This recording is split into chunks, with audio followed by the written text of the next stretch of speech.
most childish such room I've ever been in. I'll see you outside, and we can get on with the story about you and your bucket.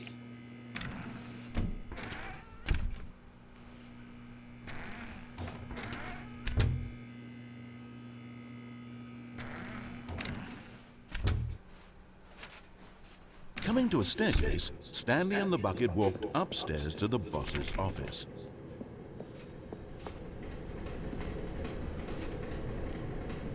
A collectible.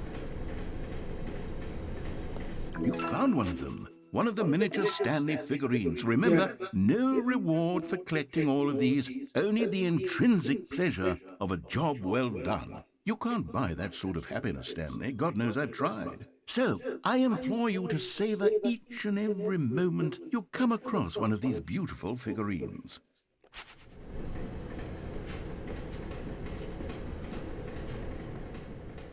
But Stanley just couldn't do it.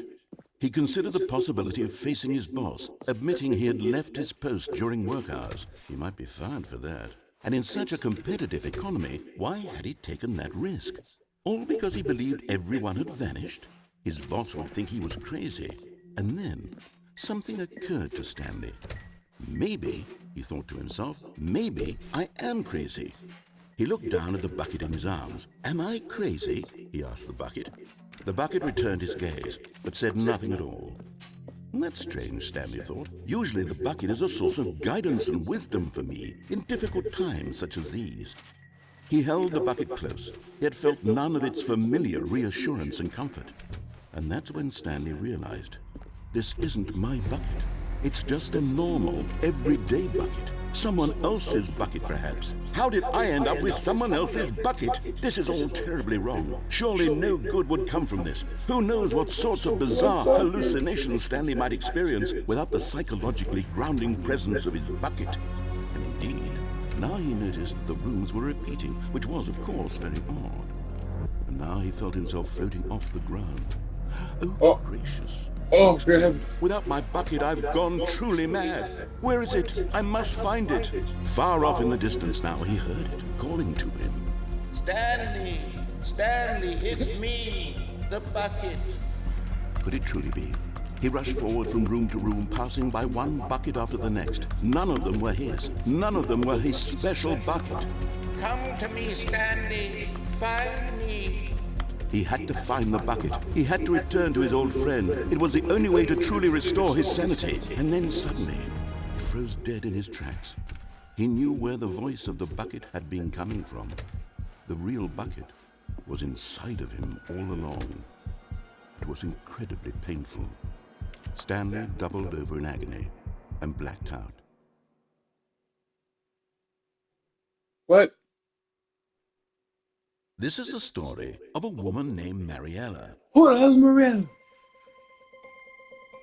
Mariella woke up on a day like any other.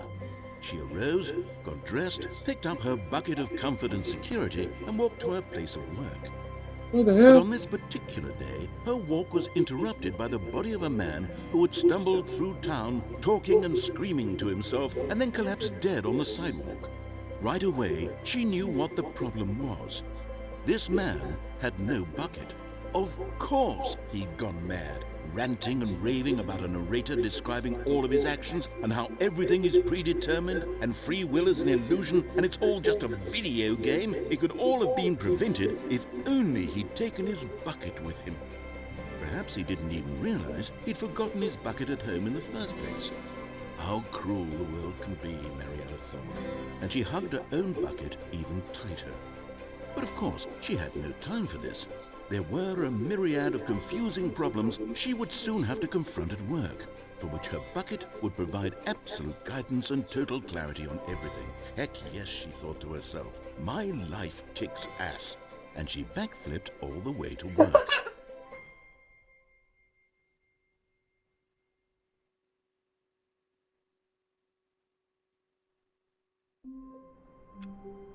What is this?